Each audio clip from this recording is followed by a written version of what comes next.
Hello and welcome प्यारे बच्चों, जैसा कि आप लोग जानते हैं कि आप लोगों का जेईई एडवांस्ड 2020 का एग्जाम बहुत ही जल्द होने वाला है। तो ऐसे में आप लोगों की हेल्प के लिए मैं फिजिक्स में जो भी आज तक पुराने ईयर्स में जो भी क्वेश्चन पूछे गए हैं उन सभी का सोल्यूशन आपको यहाँ पर कराता हूँ, उनकी प्रैक्टिस आपको कराता हूँ।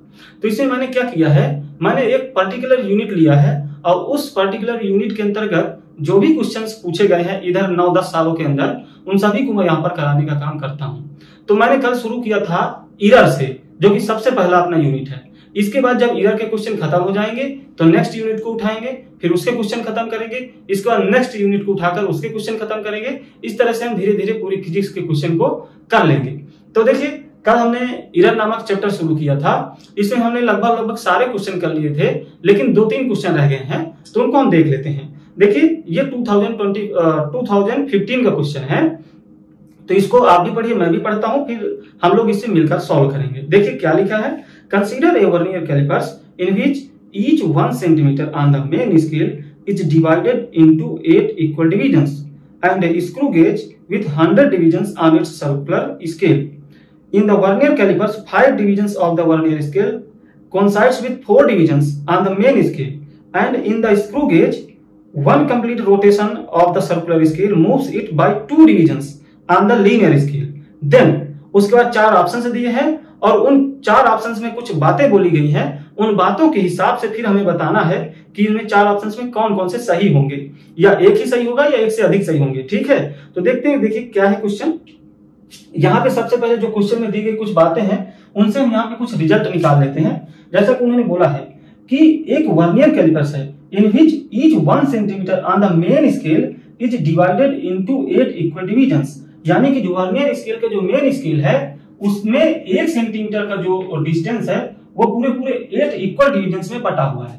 यानी कि अगर मैं कहूं तो मेन स्केल का जो एक डिवीजन होगा वो कितनी लेंथ का होगा, तो क्योंकि 8 जो डिविजन्स है वो इतने लेंथ के बराबर है, तो एक कितना हो जाएगा। जैसे मान लें कि मेन स्केल का एक डिवीजन x लंबाई का है, तो x इंटू 8 वो कितना हो जाएगा 1 सेंटीमीटर। तो कुल मिला के जो x हो जाएगा, यानी कि मेन स्केल का 1 डिवीजन का जो लेंथ होगा वो कितना होगा 1/8 सेंटीमीटर, है ना। या फिर हम इसी क्या लिख सकते हैं 0.125 सेंटीमीटर, ये भी लिख सकते हैं। ठीक, तो ये हो गया प्यारे बच्चों मेन स्केल का एक डिवीजन का जो लेंथ है। तो मैं इसको ऐसे भी ले सकता हूं 1 मेन स्केल डिवीजन। आप इसको इस तरह समझ लीजिएगा कि मेन स्केल के 1 डिवीजन का लेंथ है। ठीक है, अब आगे देखते हैं क्या लिखा हुआ है। उन्होंने कहा है कि स्क्रू गेज है जिसमें 100 डिविजन्स हैं। ठीक है, आगे क्या बोला हुआ है कि 5 divisions of vernier scale coincides with 4 division on the main scale. यानी कि एक चीज और उन्होंने बोली है कि जो वर्नियर स्केल है उसके 5 डिविजन्स मेन स्केल के 4 डिवीजन से मैच कर रहे हैं, कोइंसाइड कर रहे हैं। मतलब क्या है कि अगर मैं मान लूं कि एक जो वर्नियर स्केल का जो एक डिवीजन है वो VS लेंथ का है, ऐसा मान लेता हूं, तो 5 डिवीजन कितने लेंथ के होंगे 5 इंटू VS, है ना। ये किसके बराबर है, क्योंकि जो वर्नियर स्केल है इसके 5 डिवीजन कोइंसाइड कर रहे हैं मेन स्केल के 4 डिवीजन से, तो ये मेन स्केल के 4 डिवीजन के लेंथ के बराबर होगा। तो 4 इंटू मेन स्केल का एक लेंथ का एक डिवीजन का लेंथ, तो एक डिवीजन का लेंथ मेन स्केल का कितना था, इतना जितना कि हमने निकाला है, या फिर 1/8। तो यहां पर रख लीजिए 1/8 सेंटीमीटर। तो इसको काट लेंगे तो 1/2 आ जाएगा। तो एक वर्नियर स्केल यानी कि वर्नियर स्केल के एक डिवीजन का लेंथ ये कितना आ जाएगा, तो ये आ जाएगा 1/2। तो यहाँ पहले था 5 इधर आ जाएगा, तो 1/10 सेंटीमीटर, या हम कह सकते हैं 0.1 सेंटीमीटर। ठीक है, 0.1 सेंटीमीटर। तो ये एक VS हो गया, यानी कि ये वर्नियर स्केल के एक डिवीजन की लेंथ हो गई, है ना, और ये मेन स्केल के एक डिवीजन की लेंथ हो गई। तो ये 2 रिजल्ट अभी हमने निकाल लिए आपने जो क्वेश्चन में लैंग्वेज दी है उसके हिसाब से। अब आगे देखते हैं उन्होंने क्या बोला है। अब आगे हम ऑप्शन में चलेंगे और उसके अकॉर्डिंग हम देखेंगे कि क्या हमसे पूछ रहा है और आगे हमें कैसे इसको सॉल्व करना है। देखिए पहले ऑप्शन में उन्होंने दिया है कि if the pitch of the screw gauge is twice the least count of the vernier calipers, the least count of the screw gauge is। यानी कि उन्होंने कहा है कि अगर स्क्रू गेज का जो पिच है वो ट्वाइस है least count of vernier callipers था, यानी वर्नियर कैलिपर्स का जो भी लीस्ट काउंट है अगर उसका ट्वाइस है किसका, पिच स्क्रू गेज का, तो हमें बताना है कि स्क्रू गेज का लीस्ट काउंट क्या होगा। तो चलिए देखिए, एक चीज देख लीजिए, सबसे पहले तो यहाँ पर हम निकाल लेते हैं कि वर्नियर स्केल का लीस्ट काउंट क्या होगा। तो वर्नियर स्केल का जो लीस्ट काउंट होगा, तो हम जानते हैं कि लीस्ट काउंट जो होता है वो मेन स्केल के एक डिवीजन का लेंथ माइनस वर्नियर स्केल के एक डिवीजन का लेंथ, यही होता है लीस्ट काउंट। तो हम ये जानते हैं कि मेन स्केल का एक डिवीजन का लेंथ कितना है, इतना 0.125 माइनस इसका एक लेंथ कितना है, एक डिवीजन का लेंथ इतना, ठीक है। तो इसको जब सब्ट्रैक्ट कर लेंगे तो क्या आ जाएगा, 0.025 सेंटीमीटर, यही आ जाएगा। तो ये तो हमारा हो गया वर्नियर स्केल का लीस्ट काउंट, है ना। अब कह रहा है कि जो स्क्रू गेज है ना, इसका जो पिच है इस लीस्ट काउंट का डबल है, यानी कि पिच अगर मैं बोलूं, पिच ऑफ स्क्रू गेज वो क्या, इसका डबल। अब डबल कर देंगे तो कितना आ जाएगा, 2 का गुणा कर दीजिए तो ये आ जाएगा इतना, यही हो जाएगा ना, 2 का गुणा करने के बाद यही हो जाएगा, ठीक है। तो इतना आ गया, ठीक, ये पिच हो गया। अब देखिए, अब उन्होंने क्या बोला है कि स्क्रू गेज का हमें क्या बताना है, हमें बताना है लीस्ट काउंट प्यारे बच्चों। तो एक चीज समझ लीजिए, देखिए पिच क्या होता है, सबसे पहले तो ये समझिए। देखिए अगर हम जो स्क्रू गेज होता है ना, उसके सर्कुलर स्केल को पूरा एक चक्कर घुमा दे, उसके सर्कुलर स्केल को पूरा एक चक्कर घुमा दें, तो जो सर्कुलर स्केल है ना वो मेन स्केल पर कितना आगे सरक चुका है, वो जो जितना सरक चुका होगा एक चक्कर घुमाने पर, वो जो लेंथ होगी मेन स्केल की, जितना मेन स्केल पे सरका होगा वो होता है उसका पिच। यानी कि ये जो पिच है ना, ये सर्कुलर स्केल को पूरा एक बार घुमाने पर इतना ये सर्कुलर स्केल मेन स्केल पर आगे बढ़ गया है, ये इसका मतलब है। तो ठीक है, लीस्ट काउंट क्या होगा, देखिए स्क्रू गेज का जो लीस्ट काउंट होता है वो क्या होता है कि जैसे सर्कुलर स्केल को घुमाएंगे तो यहाँ पे सर्कुलर स्केल में 100 डिविजन हैं, तो 100 डिविजन को घुमाने पर इतना लेंथ मेन स्केल पर आगे बढ़ा है, तो एक डिवीजन को घुमाने पर कितना लेंथ बढ़ेगा, सिर्फ एक डिवीजन पर, यानी कि कम से कम कितनी लेंथ हम माप सकते हैं स्क्रू गेज से, वही स्क्रू गेज का क्या हो जाएगा, लीस्ट काउंट हो जाएगा। और कम से कम कितना माप सकते हैं, तो 100 डिवीजन ना घुमा के सिर्फ और सिर्फ एक डिवीजन घुमा दे, यही तो कम से कम मापे सकने वाली उससे दूरी होगी, तो यही हमारा लीस्ट काउंट हो जाएगा। तो देखिए ये जो पिच है ये पूरा एक चक्कर घुमाने पर आया है, यानी कि एक चक्कर मतलब 100 डिवीजन घूमने पर, तो 100 डिवीजन घूमने पर 100 यहां पर मैं लिख देता हूं डिवीजन, डी लिख देता हूं, ठीक है। 100 डिवीजन घूमने पर इतनी लेंथ चला है, ठीक है। तो भाई साहब ये बताइए कि एक डिवीजन घूमने पर, यानी कि जो हमें स्क्रू गेज का जो लीस्ट काउंट निकालना है, तो उसके लिए हमें यही देखना पड़ेगा कि एक डिवीजन घुमाने पर कितना सरका होगा आगे मेन स्केल पर, है ना। तो देखिए एक डिवीजन के लिए कितना आ जाएगा, 100 का यहाँ पे डिवाइड कर ले हम, 100 से यहाँ पे डिवाइड कर ले प्यारे बच्चों, तो देखिए क्या आ जाएगा 0.0005, यही आ जाएगा ना, इतना आ जाएगा यहाँ पर, यानी कि ये लीस्ट काउंट हो जाएगा किसका, स्क्रू गेज का, least count of screw gauge, ये मैंने लिख दिया। तो क्या यही दिया है, देखें। अच्छा एक चीज और देख लीजिए, यहाँ पे जो वैल्यू दी है वो mm में दी गई है, तो यहाँ पे हम भी mm में इसको चेंज कर लेते हैं, क्योंकि ऑप्शंस में ना जो लीस्ट काउंट है वो mm में दिया हुआ है, तो हम mm में चेंज कर लेते हैं। तो हम जानते हैं कि 1 सेंटीमीटर कितना होता है, 10 mm के बराबर होता है ना। तो यहाँ पे ये देख लिया, तो 0.05 है ना, ये हो जाएगा mm। तो देखिए ये हो जाएगा, तो क्या यही दिया है, देखते हैं, नहीं दिया।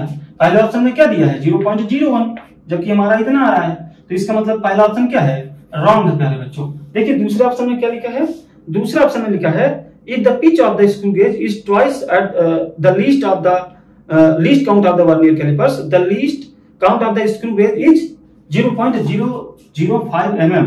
यानी कि देखिए बी ऑप्शन में सेम यही कंडीशन दे करके हमसे पूछा है कि आखिर स्क्रू गेज का क्या लीस्ट काउंट होगा, तो वहां पे ये आंसर मिल रहा है, मैच कर रहा है, इसलिए ऑप्शन नंबर जो बी है ना वो बिल्कुल सही हो जाएगा।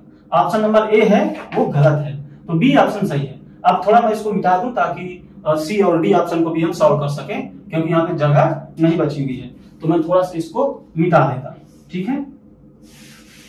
यहां पे इसको मिटा देते हैं, सारी चीजें नहीं मिटाएंगे क्योंकि हो सकता है कुछ चीजों की जरूरत अभी हमें पड़ेगी, तो हम यहां तक बस मिटा देते हैं, ठीक है बस। अब हम ऑप्शन नंबर सी और डी देखते हैं क्या लिखा हुआ है। देखिए ऑप्शन नंबर सी में लिखा है if the least count of the linear scale of the screw gauge is twice.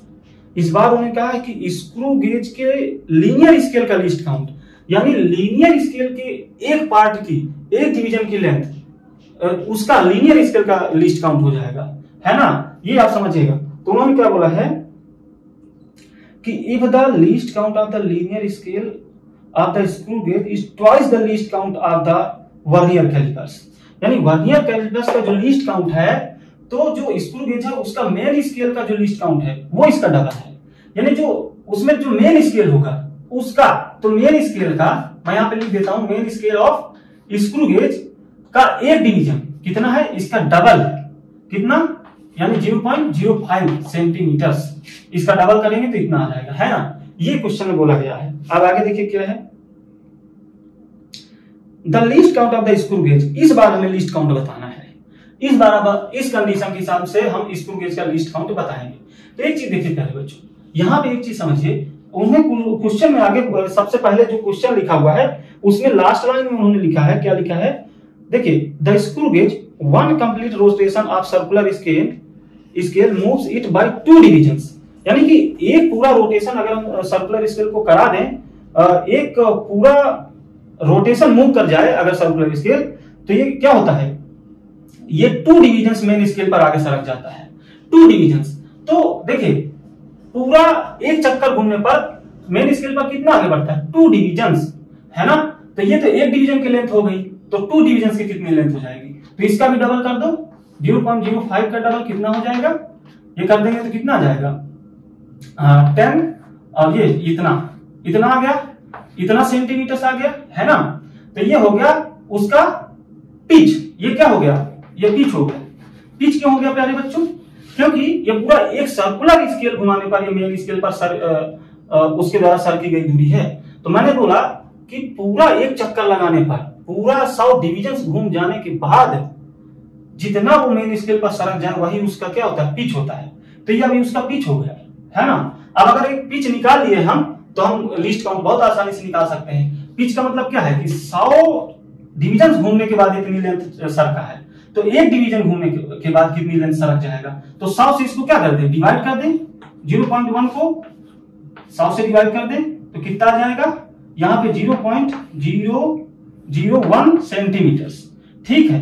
ये है एक डिवीजन, सर्कुलर स्केल के एक डिवीजन घूमने पर मेन स्केल पर चली गई उसके द्वारा दूरी, और यही क्या हो जाएगा, लीस्ट काउंट हो जाएगा, ठीक। तो अब देखिए यहाँ पे सेंटीमीटर में है और यहाँ आंसर दिए गए हैं mm, तो हमें क्या करना चाहिए, इसको mm में चेंज कर लेना चाहिए।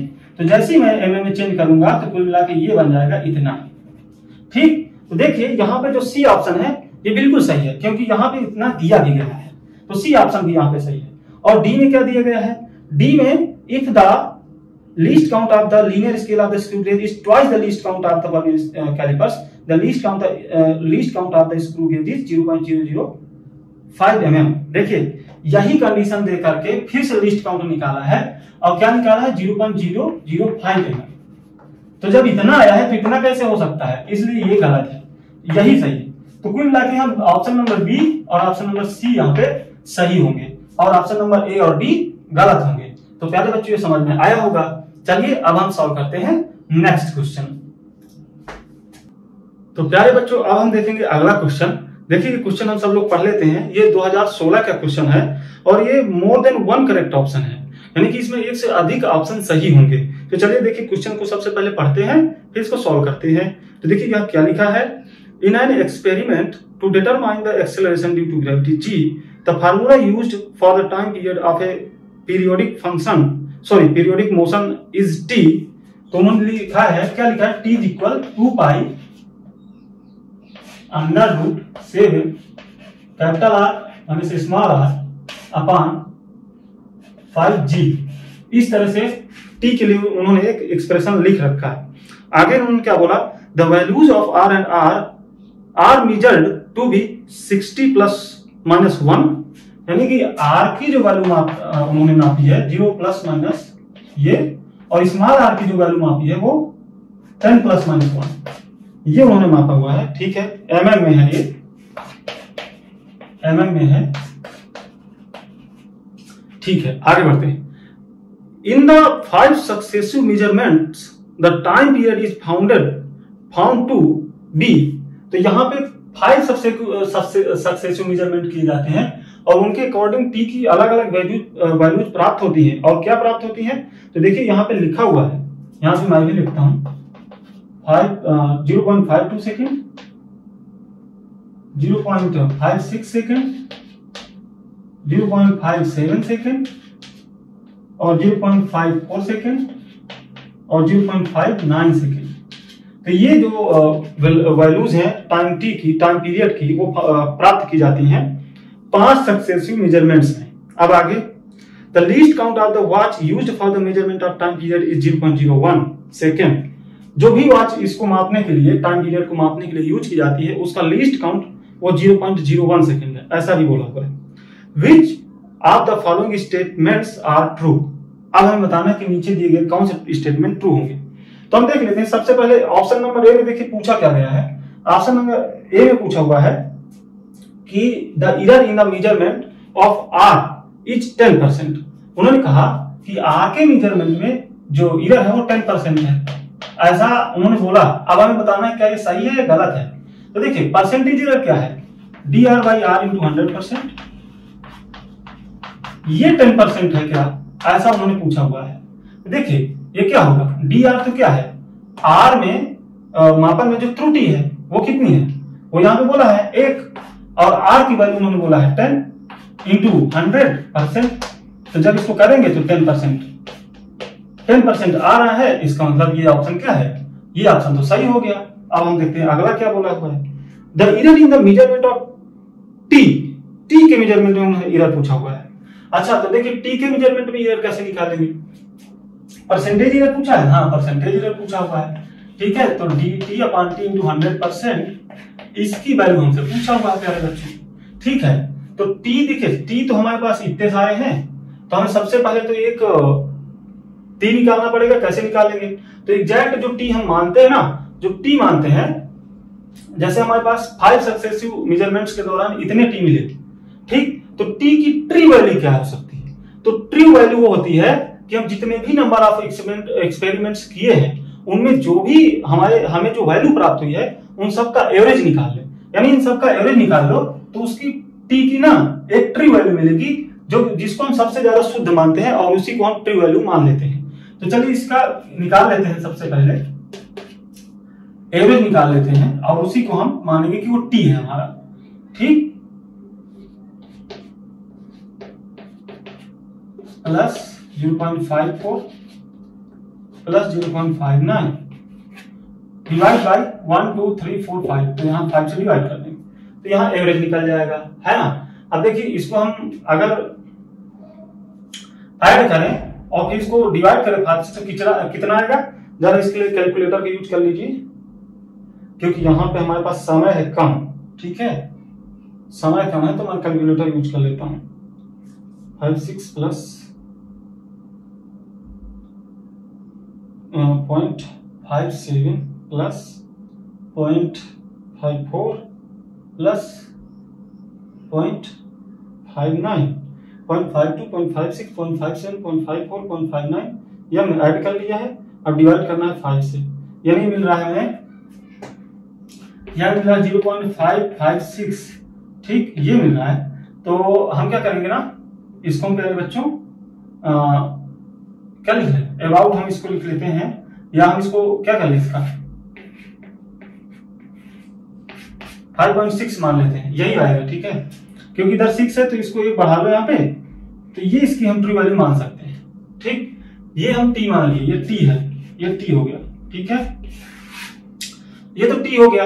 अब देखिए, अब t निकलने के बाद हम dt तक पहुंचेंगे, तो कैसे dt कैसे निकालेंगे, तो इसके लिए देखिए अब हम ये ट्री वैल्यू, देखिए एरर क्या होती है, तो ट्री वैल्यू जो मिल गई माइनस एक मेजरमेंट में, किसी भी मेजरमेंट में जो वैल्यू मिली वो, तो रीडिंग 1, इसको सब्ट्रैक्ट करके जो आएगा वो क्या है, वो एरर आएगी पहले में, जिसे हम एब्सोल्यूट एरर कहते हैं।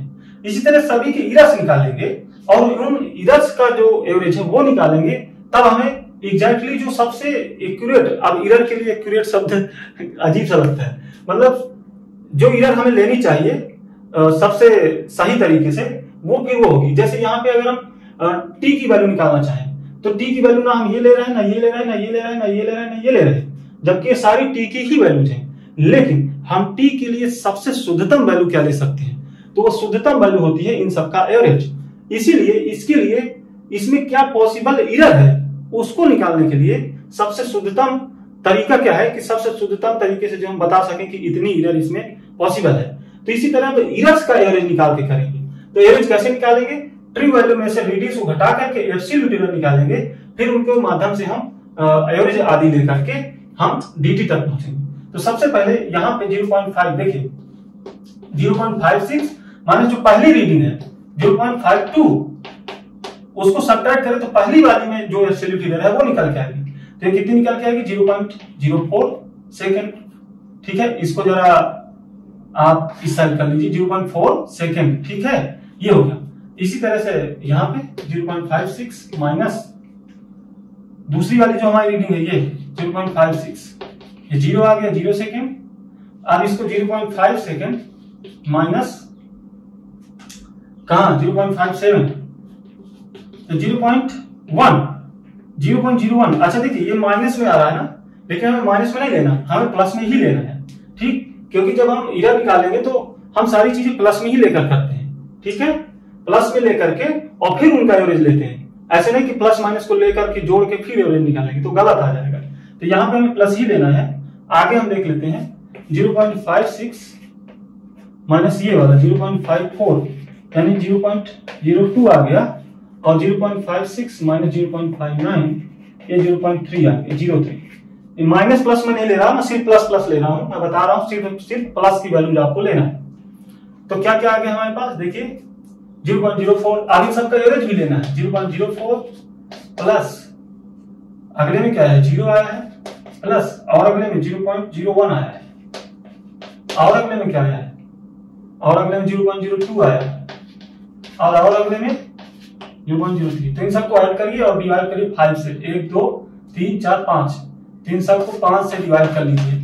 आप समझ लीजिएगा बहुत ज्यादा थोड़ा यहाँ पे मैं पता नहीं कैसे कर दिया, कहां से कहां ले गया, थोड़ा कंप्रोमाइज करेगा, इसके लिए मैं आपसे सॉरी बोलना चाहूंगा, क्योंकि वास्तव में बहुत ज्यादा हॉट हो गया है। हो सकता है आप लोग थोड़ा सा गुस्सा हो जाए, तो प्लीज गुस्से को थोड़ा कंट्रोल में रखिएगा।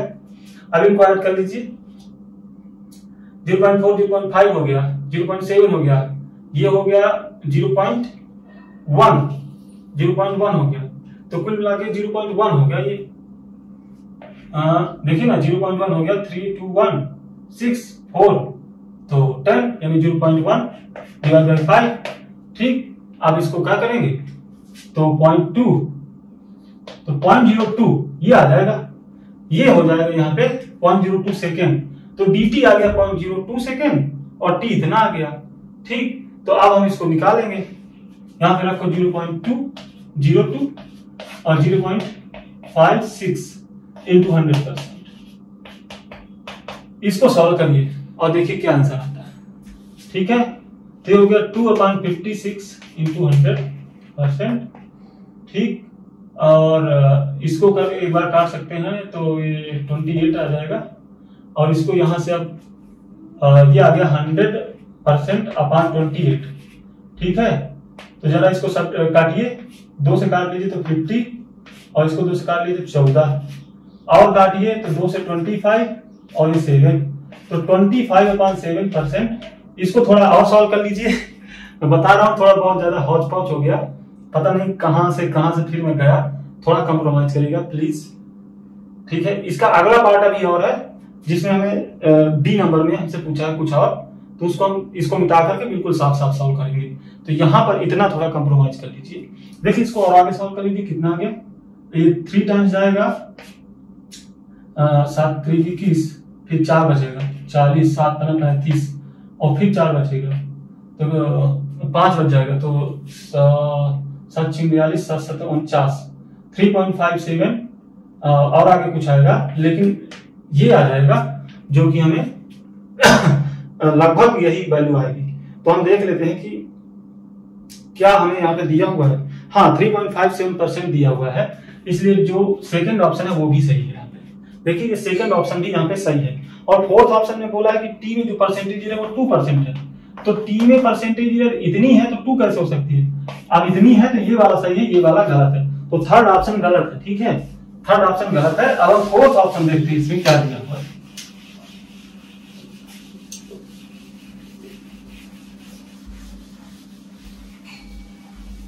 अब हम इसका फोर्थ ऑप्शन देखते हैं, और फोर्थ ऑप्शन देखने के बाद देखिए फोर्थ को हम बिल्कुल स्पष्ट रूप से करेंगे, और इसमें थोड़ा सा हौच पौच हो गया था लेकिन अब नहीं होगा। देखिए फोर्थ ऑप्शन में क्या दिया हुआ है, the error in the measurement of जी। अब जी के मेजरमेंट में एरर पूछा हुआ है, तो देखिए इसको इस एक्सप्रेशन के माध्यम से निकालेंगे।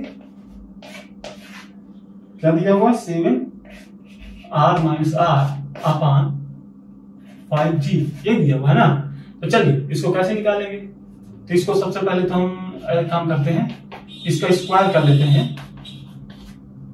तो ये क्या है ना, ये हट जाएगा रूट, और यहाँ पे ये, अब जी को इधर ले आते हैं क्योंकि हमें जी पर ही एरर निकालनी है, जी पर ही एरर निकालनी है, इसलिए जी को इधर ले आओ, बाकी सब चीजों को उधर ले जाओ। ठीक है, टी स्क्वायर, और यहाँ पे क्या है, जी को इधर ले आए, 7r, ये 5 रह गया तो 5 को इसके साथ ले आओ। अब देखिए अब हम क्या करें, एल ले ले, हमें क्या बताना है, जी पे, जी के मेजरमेंट में परसेंटेज एरर, यानी हमें क्या बताना है, डेल्टा जी या डी जी अपॉन जी इंटू 100%, यही तो बताना है।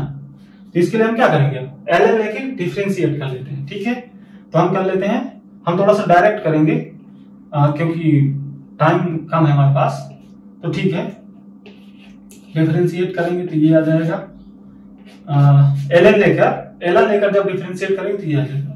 और ये जो कांस्टेंट टर्म है एल लेने के बाद और फिर डिफरेंशिएट करने के बाद इनका जो डिफरेंशिएशन है वो 0 आ जाएगा, इसलिए इनको लेने की जरूरत नहीं। ये आ जाएगा dr-r अपॉन r-r, और ये आ जाएगा 2dt अपॉन t। ये एक्सप्रेशन निकल के आएगा। अच्छा एक चीज देख लीजिए, इसका क्या मतलब है कि r-r में जो एरर है, dr-r का मतलब है r-r में जो एरर है, ये बहुत अच्छा यहाँ पे कॉन्सेप्ट है। एक चीज देखिए, r हमें दिया था 60 ± 1 कैपिटल R, और जो छोटा वाला r था वो दिया था 10 ± R। अब इन दोनों को घटाने के बाद जो चीज बना उसमें एरर बतानी है। तो देखिए कभी भी आपने पढ़ा होगा कि चाहे चीजों को जोड़ो चाहे घटाओ, लेकिन एरर क्या है, हमेशा जुड़ती है। तो इन दोनों में एरर जो है ना, इसमें एरर एक थी, इसमें एरर एक थी, तो इन दोनों को घटाने के बाद जो मिलेगा उसमें जो एरर है तो वो इन दोनों के जोड़ने से निकलेगी। तो जोड़ दो तो 2, तो इनको इस चीज में जो एरर है वो 2 निकलेगी। ठीक है, तो 2 लिखना है यहाँ पर, तो इसकी जगह में हम लिख लेंगे 2, और r-r तो आपको पता ही है। ठीक, r-r कितना है, 60 - 10, भाई r 60 है और छोटा वाला r 10 है, तो ये कितना हो गया, ये 50 हो गया। 60 - 10 50 प्लस 2, ये हम अभी निकाल चुके हैं। इसको अभी आप रखे रहिए क्योंकि हमें परसेंटेज एरर ही निकालना है ना, तो अभी वैल्यू मत रखिए। अब इसमें हम 100 का गुणा कर लेते हैं और परसेंटेज का साइन लगा लेते हैं। इसमें भी इसको थोड़ा और इधर लिख लो, 2/50 को इधर लिख लो इंटू 100%। ठीक है, ये, और इस पे भी 100 का मल्टीप्लाई करके परसेंटेज।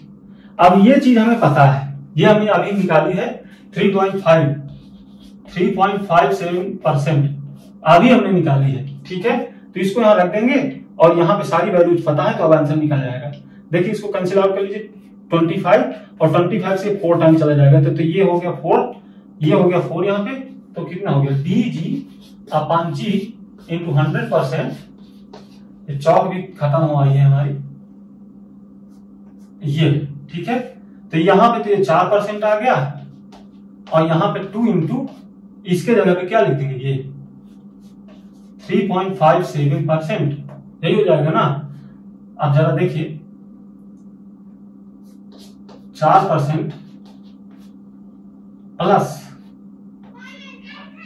ये कितना हो गया, मल्टीप्लाई करिए, है ना, ये कितना हो गया, 2 7 14 की 4 हासिल आया, 2 5 10 1 11 और 11 2 3 6 7, तो ये ये मिल गया।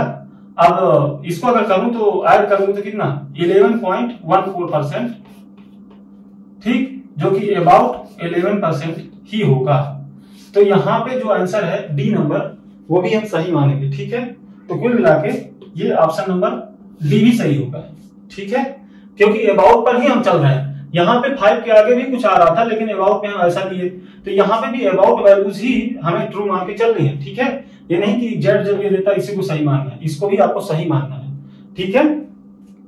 तो यहाँ पे ऑप्शन नंबर ए, बी और डी सही थे, ठीक। चलिए अब हम अगले ऑप्शन में, अगले क्वेश्चन में चलते हैं।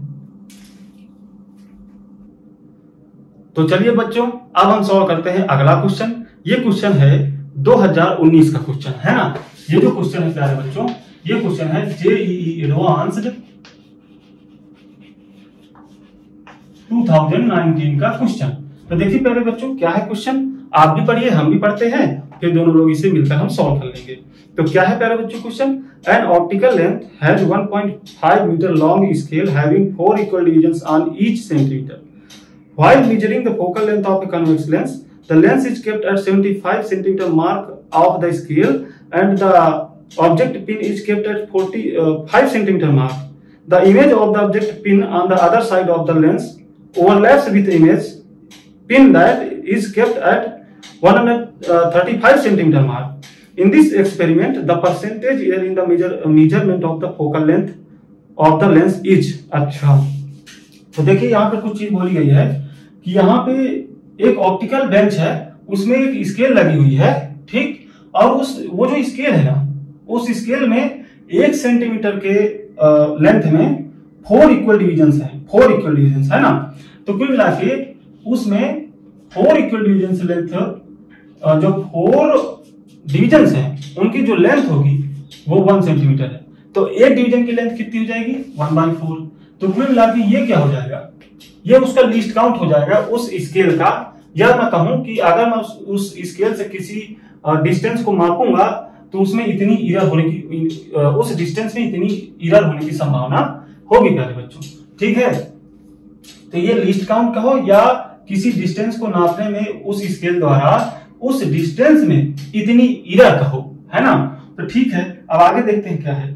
आगे उन्होंने बोला है कि एक कॉन्वेक्स लेंस है, तो हम बना लेते हैं कॉन्वेक्स लेंस। इसकी फोकल लेंथ हमें निकालनी है और उस फोकल लेंथ में जो इरर आएगी वो परसेंटेज इरर भी हमें निकालना है। तो चलिए देखिए प्यारे बच्चों, यहां पे सपोज दैट यहाँ पे कोई ऑब्जेक्ट है, तो इसका जो इमेज बनेगा सपोज दैट कुछ ऐसे बन रहा है, ठीक, ये कुछ ऐसे मान लीजिए बन रहा है, ठीक है। तो यहाँ पे इस ऑप्टिकल बेंच में एक स्केल लगी है, सपोज दैट जो स्केल है उसका 0 यहाँ है, तो यहां से जो ऑब्जेक्ट की पिन है, पिन रखी हुई है ऑब्जेक्ट पिन, उसकी डिस्टेंस उसने बताया 45 सेंटीमीटर, ठीक। और यहां से 75 सेंटीमीटर पर लेंस को बताया हुआ है और यहां से 135 सेंटीमीटर डिस्टेंस पर इसको बताया हुआ है, यानी कि इमेज को, ठीक है।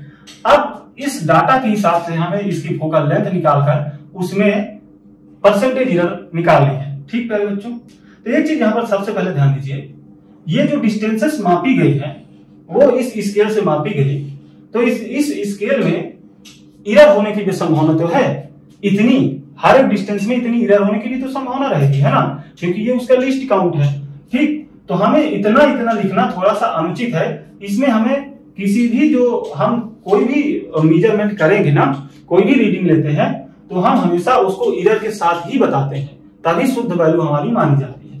तो 45 को हम इरर के साथ लिखेंगे, कैसे, ±1/4 सेंटीमीटर, इसको इतना हम लिखेंगे। ये यहां तक की डिस्टेंस है, कहां तक की, यहीं तक की। इसी तरह से इसको हमें लिखना चाहिए ±1/4 सेंटीमीटर, इसमें भी हमें ±1/4 कर लेना चाहिए। तो ये हमारा लिखने का बिल्कुल सही तरीका होगा, पहले जो लिखा था वो सही तरीका नहीं था। तो प्यारे बच्चों ठीक है, इस तरह से अब हमने लिख लिया। अब हम पहुंचते हैं फोकल लेंथ पर, क्योंकि हमें वही तो काउंट करना है, वही निकालना है। तो 1/f फोकल लेंथ के लिए कौन सा फार्मूला लगाएंगे, लेंस है चूंकि, तो 1/f = 1/b - 1/e, यही फार्मूला लगाएंगे, है ना। अब एक चीज यहां पर देख लीजिए, यहां पे v और u हमें अभी पता नहीं है। क्यों नहीं पता?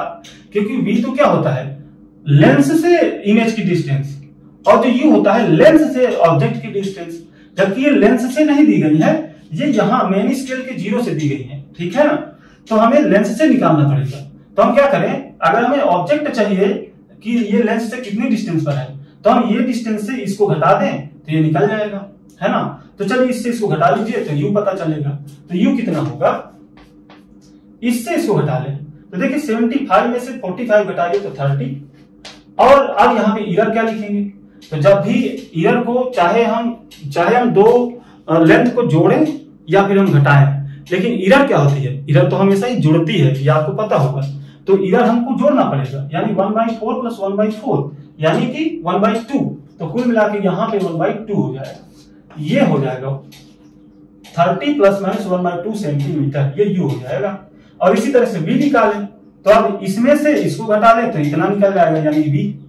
तो घटा लीजिए 135 माइनस 75 यानी 60 और प्लस माइनस 1/2, क्योंकि इसमें भी ईरर क्या होगी, जुड़ जाएगी, तो 1/2 यहां भी हो जाएगा सेंटीमीटर। तो अब u और v भी पता चल गए, तो हम f आसानी से अब निकाल पाएंगे, ठीक है।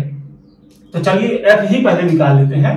तो f निकाल लेते हैं, हम एक काम करते हैं, इसको मिटा लेते हैं, इसको मिटा देते हैं तो जगह हो जाए हमारे पास, ठीक है, जगह हो गई।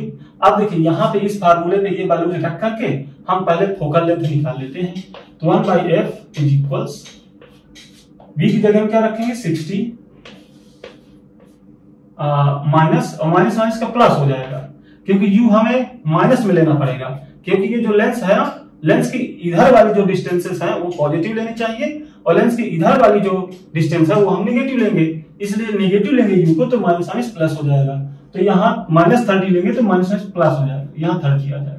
अब चल इसको कैलकुलेट कर लेते हैं। तो यहाँ पे नीचे 60, ऊपर 1 और 2 यानी 3, तो 1 ये 3 से काट दीजिए इसको तो 20, ठीक है। तो 1/f इज इक्वल 1/20, यानी जो f है वो आ गया 20 सेंटीमीटर। तो यहां से f हमारा निकल के आ गया।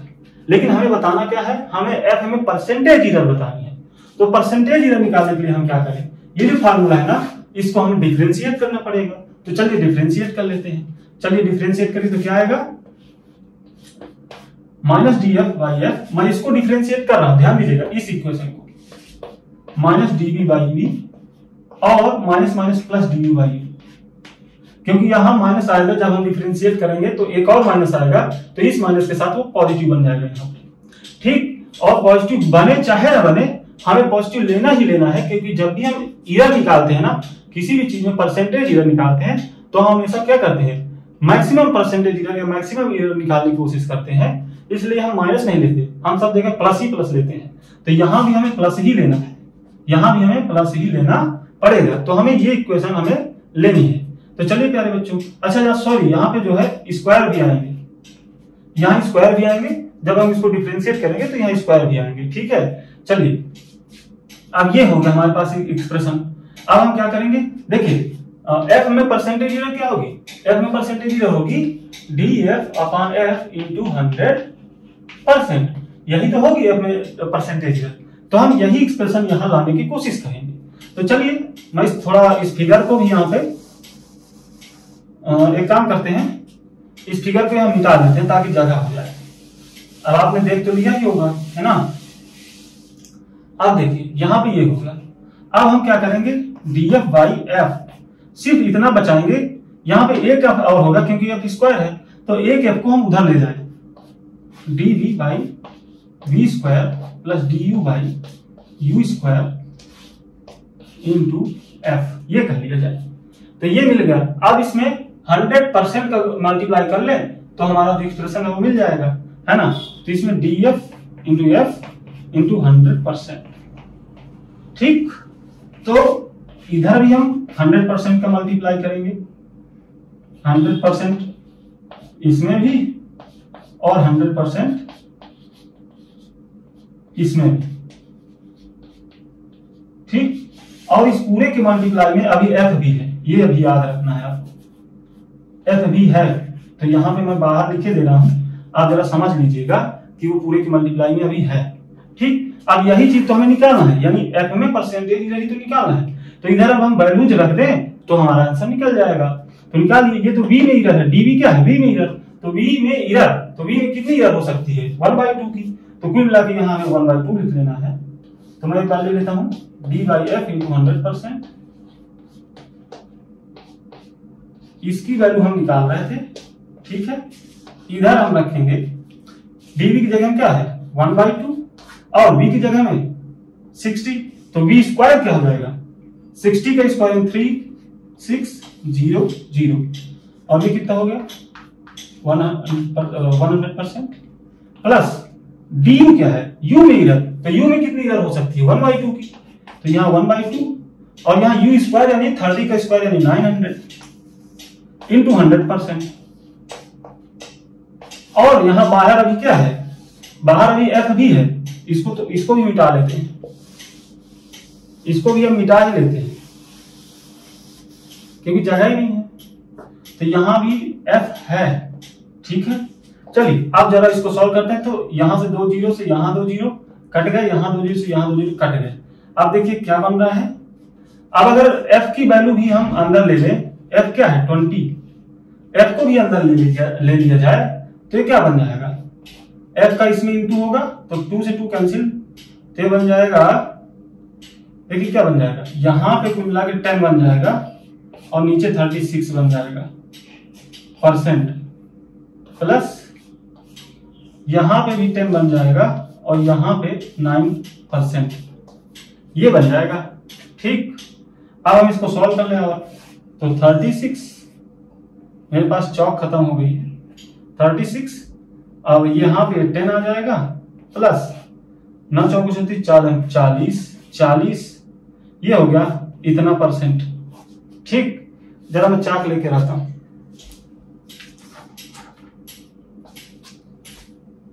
ठीक है, तो ये हो गया। अब जरा हम देखें, इसको सॉल्व करिए तो ये आ गया 50/36%। ठीक, इसको जरा काट लीजिए, तो प्यारे बच्चों ये आ गया 25/18%। और जब इसको हम सॉल्व करेंगे तो ये कितना आएगा, लगभग 1.3888 ऐसा करके आता रहेगा। तो हम क्या लिख सकते हैं इसको 1.39%, ये हमारा आंसर होगा। ठीक प्यारे बच्चों, तो ये आपको समझ में आया होगा। तो इस तरह से प्यारे बच्चों हमने इरर नामक चैप्टर से आए हुए इधर 8-10 साल में जो भी क्वेश्चन आए हैं सारे क्वेश्चन हल कर लिए हैं। और ये क्वेश्चन आपको बार बार सॉल्व करके इसलिए जाना चाहिए क्योंकि इरर से हमेशा ही क्वेश्चन आते हैं। और कोई भी चैप्टर आप तो एक बार छोड़ सकते हो, लेकिन इरर चैप्टर नहीं छोड़ सकते क्योंकि इसमें से तो हमेशा ही क्वेश्चन आता ही आता है। और बहुत ही आसान से क्वेश्चन आता है तो आपको नंबर भी दिला के जाएगा। और इतना आसान भी ना मानना, क्योंकि जिसकी कॉन्सेप्ट क्लियर नहीं होगी ना वो बिल्कुल सॉल्व भी नहीं कर पाएगा। तो प्यारे बच्चों, आपको क्लास अच्छी लगी होगी, इसलिए प्लीज आपसे रिक्वेस्ट है कि चैनल को सब्सक्राइब जरूर करिएगा और वीडियो को लाइक करिए, शेयर करिए। धन्यवाद प्यारे बच्चों।